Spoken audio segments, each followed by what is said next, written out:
Actress and comedian Amy Poehler has a quote that I love. Find a group of people who challenge and inspire you, spend a lot of time with them, and it will change your life. Now, building a cohesive and high-performing team is a core activity of leadership. The D Teams acronym highlights some of the basic attributes of effective teams. As I move through each of the components, think about the best team you've served on. It could have been at work, in school, or perhaps it was an athletic team. Have this case top of mind as I discuss the acronym. The first attribute of high-functioning teams is diversity matters. Great teams are diverse in the broadest sense of the word. Diversity may include gender, thinking style, race, educational background, sexual orientation, political perspective, experience, country of origin, and so forth. Diversity helps teams and organizations thwart cognitive biases such as groupthink, blind spot bias, and stereotyping. Now, the next attribute is trust matters. Trust is the foundation of any human relationship. In a general sense, the higher the degree of trust, the more people feel that they can bring their full selves to the team.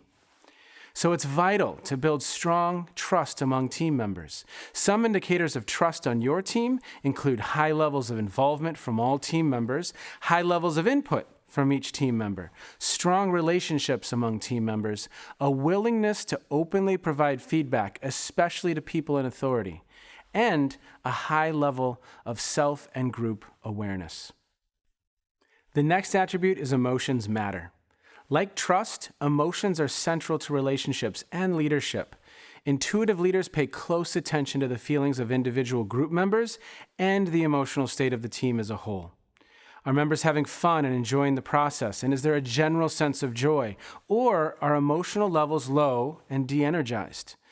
A quick aside about emotions, teams with spark have individuals who make the experience special.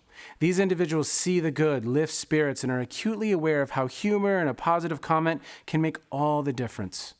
Pay close attention to this dynamic. It could be that the group needs you to fulfill that role. While not always the most fun attribute, it's evident that accountability matters. Great teams hold one another accountable to high standards.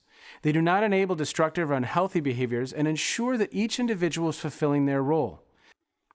Now, this means that high-functioning teams are willing to have tough conversations when needed and hold individual members accountable for not following team norms or standards. When dysfunctional behaviors like negative attitude or missing deadlines are allowed to fester, the entire group will suffer.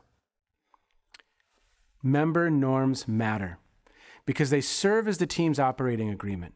Norms are agreed upon guidelines for the group. For instance, a group with the norm always provide honest feedback will more likely have more authentic and critical conversations about the health of the team.